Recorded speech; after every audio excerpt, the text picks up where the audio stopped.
देखिए प्रकाश का अपवर्तन है, प्रकाश का अपवर्तन को क्या कहेंगे?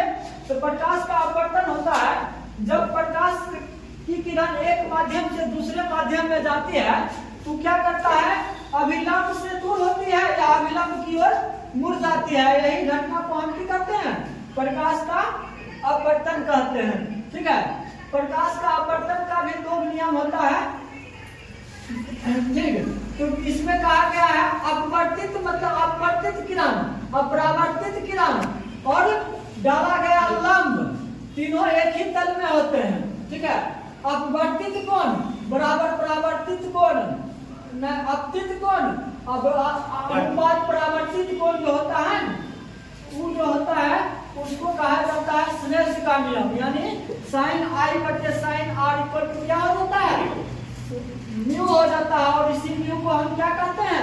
स्नेल का नियम कहते हैं। इसमें कंडीशन क्या है? जब प्रकाश की किरण विरल माध्यम से सघन माध्यम में आता है कि अभिलंब की ओर मुड़ जाती है। ठीक है, पहला केस हुआ, पहला कंडीशन क्या हुआ? जब प्रकाश की किरण जो है या विरल माध्यम से सघन माध्यम में आती है तो किधर की ओर मुड़ जाती है? अभिलंब की ओर मुड़ जाती है।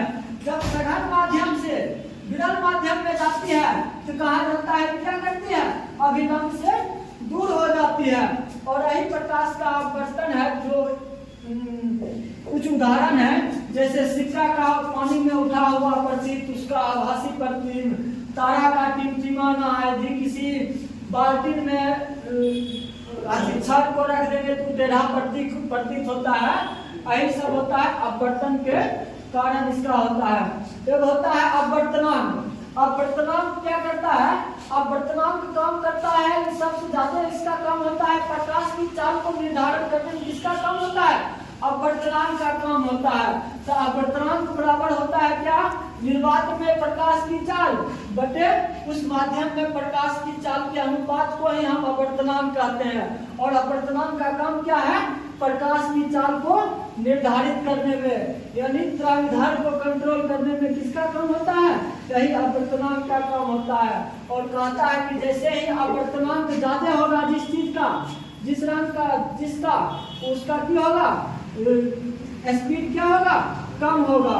ठीक है, जैसे अपवर्तनांक ज्यादा होगा और तरंगदैर्घ्य उसका भी क्या हो जाएगा? कम हो जाएगा। यानी लाइट ऑफ स्पीड असमान अनुपाती होता है तरंगदैर्घ्य, लेकिन म्यू रेसिप्रोकल होता है, लैम्डा होता है। दूसरा इसका है प्रकाश का प्रकीर्णन। तो प्रकीर्णन क्या है? प्रकीर्णन कहता है कि प्रकाश की किरण किसी कण पर पड़कर बिखरना ही प्रकीर्णन कहलाता है। और प्रकीर्णन के लिए क्या चीज को होना जरूरी है? तो कण का होना जरूरी है। प्रकीर्णन के लिए क्या चीज को होना जरूरी है? कण होना जरूरी है।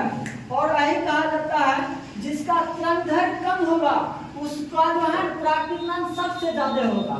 जिसका तरंगदैर्घ्य बच्चे होगा कम होगा उसका प्रकीर्णन सबसे ज्यादा होगा। और इसी प्रकीर्णन संबंधित कुछ घटनाएं हमारे दैनिक जीवन में घटते हैं। जैसे स्वच्छ आकाश का रंग नीला प्रतीत होता है। यदि वायुमंडल नहीं रहे कोई चीज का, यदि पृथ्वी का वायुमंडल नहीं रहे तब हम यदि हम आकाश को देखेंगे ना तो काला दिखाई पड़ेगा। इसीलिए जब हम चांद्रमा पर होते हैं, चांद्रमा का अपना वायुमंडल नहीं है, इसलिए चांद्रमा पर से जब हम आकाश को देखते हैं तो काला दिखाई पड़ता है। हम क्या बोले हैं? प्रकीर्णन के कारण ही कोई चीज जो है ना हमको परावर्तित दिखाई पड़ता है। यानी प्रकीर्णन के लिए कण का होना जरूरी है। कण नहीं होगा तो प्रकीर्णन नहीं होगा। और जहाँ प्रकीर्णन नहीं होगा तो चीज पूरा क्या हो जाएगा? काला दिखाई पड़ेगा। यानी चंद्रमा का कोई वायुमंडल नहीं है, इसलिए हुआ से आकाश को देखने में काला दिखाई पड़ता है। और एक और घटना है, सूर्योदय और सूर्यास्त के समय सूर्य को लाल दिखाई पड़ना, ये भी प्रकाश का प्रकीर्णन का घटना होता है। दूसरा एक होता है क्रांतिक कोण। क्रांतिक कोण मतलब होता है जब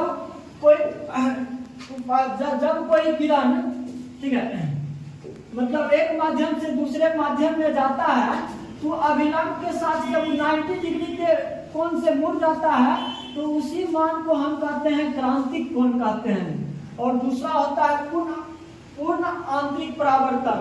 पूर्ण आंतरिक परावर्तन होने के लिए एक घटना, एक कंडीशन बड़ा जरूरी है, वो जो है माध्यम का कण जो है सघन से विरल में होना चाहिए। कौन कंडीशन होना चाहिए पूर्ण आंतरिक परावर्तन के लिए? तो सघन से विरल में होना चाहिए। यानी कहा जाता है जब कोई मतलब सघन से जब कोई प्रकाश की चाल सघन से जब जाता है तो जिस तल विरल में जब जाता है तो अभिलंब तल पर जब वो मिलता है तो क्रांतिक कोण से वो अधिक से वो मुड़ता है। फिर क्या होता है? वो विरल में नहीं जाकर के किसमें चलाता है? उसी माध्यम में वापस लौट जाता है। यानी क्रांतिक कोण से इसका मान क्यों हो जाता है? अधिक हो जाता है, जिसके कारण क्या होता है? सघन माध्यम से टकराकर सघन माध्यम में लौट जाता है। और यही घटना को हम क्या कहते हैं? पूर्ण आंतरिक परावर्तन कहते हैं। और जब पूर्ण आंतरिक परावर्तन की घटना होता है वह सबसे अधिक चमकीला दिखता है। इसीलिए हीरा का चमकना पूर्ण आंतरिक परावर्तन के कारण होता है। मिर्च मरीचिका का बनना ये भी पूर्ण आंतरिक परावर्तन के कारण होता है। ऑप्टिकल फाइबर ये भी चलता है पूर्ण आंतरिक परावर्तन के सिद्धांत पे। एक दूसरा होता है कर्ण विक्षेपण। आप जानते हैं कि हमारे प्रकाश जो है ना, अगर किसी प्रिज्म से गुजारा जाए तो 7 विभिन्न भागों में रंगों में बढ़ जाता है, जिससे विभिन्न डियोड कहते हैं। उसका अगर रेंज हम देखेंगे तो ऐसे जनरली देखेंगे 4000 से लेकर के 7800 तक है। ठीक है, तो बट विक्षेपण का मतलब ये होता है प्रकाश को विभिन्न रंगों में बांटना होता है। और यही पर विक्षेपण के कारण जो क्या बनता है? इंद्रधनुष बनता है। तो इंद्रधनुष भी 2 प्रकार का बनता है, प्राथमिक इंद्रधनुष एवं दूसरा द्वितीयक इंद्रधनुष। प्राथमिक इंद्रधनुष का कंडीशन होता है तो 2 बार अपवर्तन होगा और 1 बार पूर्ण आंतरिक परावर्तन होगा तो प्राथमिक इंद्रधनुष का निर्माण करेगा। और द्वितीयक इंद्रधनुष का निर्माण कब करेगा? तो 2 बार अपवर्तन और 2 बार पूर्ण आंतरिक परावर्तन होगा तो क्या करेगा? द्वितीयक इंद्रधनुष का निर्माण करेगा। और इंद्रधनुष कब बनता है? तो वर्षा के पश्चात बनता है। वर्षा के पश्चात बनता है और वो भी कहाँ? सूर्य के विपरीत दिशा में बनेगा। ठीक है, इंद्रधनुष हुआ बनता है। ये होता है रंग। कोई चीज रंग कैसे दिखाई पड़ता है? जिस रंग का परावर्तन करेगा, मतलब कोई वस्तु जिस रंग का परावर्तन करेगा वह उसी कलर के दिखेगा। ठीक है, यानी जो कलर का जो परावर्तन कर दिया जिस रंग का, वो वस्तु उसी कलर का दिखेगा। और जो सबको अवशोषित कर लेगा, मतलब कोई बड़ी सब रंगों का अवशोषित कर लेगा तो काला दिखाई पड़ेगा।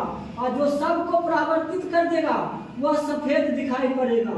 ठीक है, और रंग में भी होता है प्राथमिक कलर।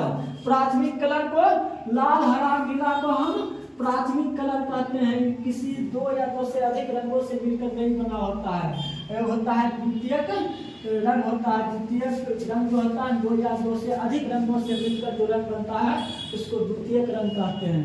ठीक है, बस आज का टॉपिक यहीं तक रहा।